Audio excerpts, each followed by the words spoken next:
এবার শীতকে বিদায় জানিয়ে ভয়ানক গতিতে এগিয়ে আসছে ভারী বৃষ্টি। গত কয়েকদিন ধরে পরিষ্কার আকাশ থাকলেও এবার কিন্তু কালো মেঘ ঘনিয়ে আসছে বাংলার বুকে। কিন্তু ঠিক কোন এলাকায় কালো মেঘ ঘনিয়ে আসবে এবং কোন দিকেই বা আবহাওয়ার পরিবর্তন ঘটবে তা নিয়ে এই ভিডিওতে আপনাদেরকে বিস্তারিতভাবে জানিয়ে দেব। আপনি ভিডিওটি অবশ্যই শেষ পর্যন্ত দেখবেন।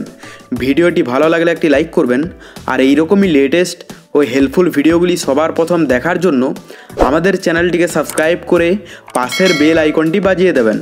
চলুন এক নজরে দেখে নেওয়া যাক। সোমবার থেকে দক্ষিণবঙ্গে দুর্যোগ ধীরে ধীরে কমবে, অধিকাংশ জেলায় আবহাওয়া স্বাভাবিক হবে।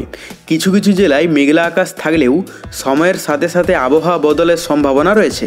আলিপুর আবহাওয়া দপ্তর জানাচ্ছে আজ বৃষ্টি হতে পারে দক্ষিণবঙ্গের 2 পরগনা, পূর্ব ও পশ্চিম মেদিনীপুরে, তবে ভারী বৃষ্টি হবে না কোথাও। হালকা বিক্ষিপ্ত বৃষ্টি হতে পারে এই সব জেলায়। তারপর থেকে গোটা সপ্তাহ শুষ্ক থাকবে আবহাওয়া।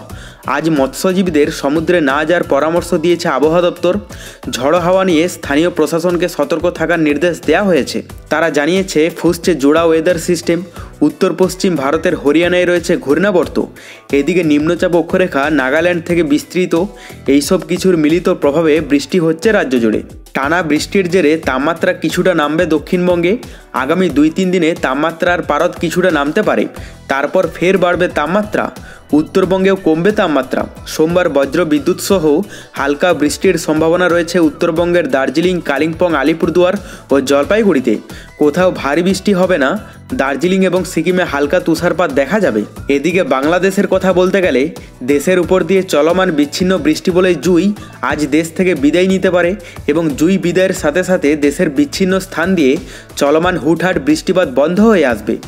যেহেতু জুই একটি আংশিক বৃষ্টিবলয় ছিল, ফলে এই বৃষ্টিবলয়ে সারা দেশে বৃষ্টিপাত হয়নি, শুধুমাত্র কিছু এলাকায় বৃষ্টিপাত হয়েছে। জুয়ের পর আপাতত 2 সপ্তাহ দেশের উপর নতুন কোনো বৃষ্টিবলয়ের আসার সম্ভাবনা কম।